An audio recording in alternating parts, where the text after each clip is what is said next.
Hello, I'm Gayle Boss, author of All Creation Waits, The Advent Mystery of New Beginnings. It's a book of 24 reflections on common animals of the Northern Hemisphere. Animals like the painted turtle, the muskrat, the striped skunk, and their ingenious adaptations when the season around them turns dark and cold.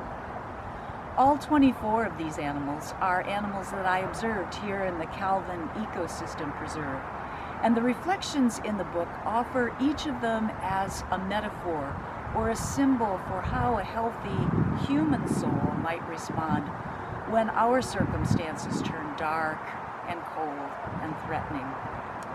I want to read for you here on the edge of Prince Pond just the first reflection in the book.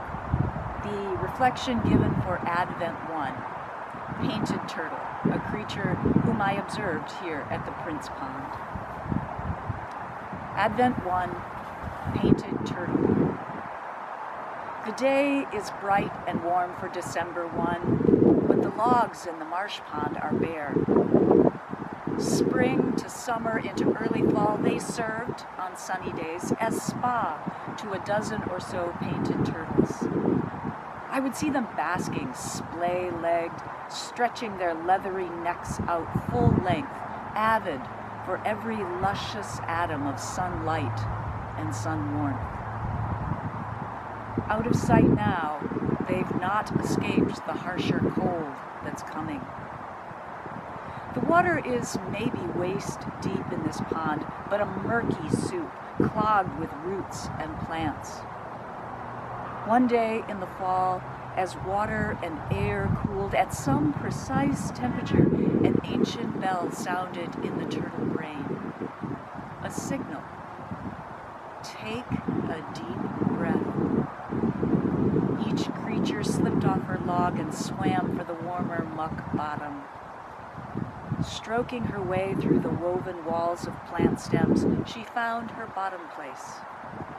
She closed her eyes and dug into the mud. She buried herself. And then, pulled into her shell, encased in darkness, she settled into a deep stillness. Her heart slowed and slowed, almost to stopping. Her body temperature dropped and stopped just short of freezing. Now, beneath a layer of mud, beneath the weight of frigid water and its skin of ice and skin of snow, everything in her has gone so still she doesn't need to breathe. And anyway, the iced over pond will soon be empty of oxygen. Sunk in its bottom mud, for 6 months she will not draw air into her lungs. To survive a cold that would kill her or slow her so that predators would kill her, she slows herself beyond breath in a place where breath is not possible, and waits. As ice locks in the marsh water and howling squalls batter its reeds and brush, beneath it all, she waits. It is her one work, and it is not easy. Oxygen depletion stresses every particle of her. Lactic acid pools in her bloodstream. Her muscles begin to burn, her heart muscle too, a deadly sign. That acid has to be neutralized, and calcium is the element to do it.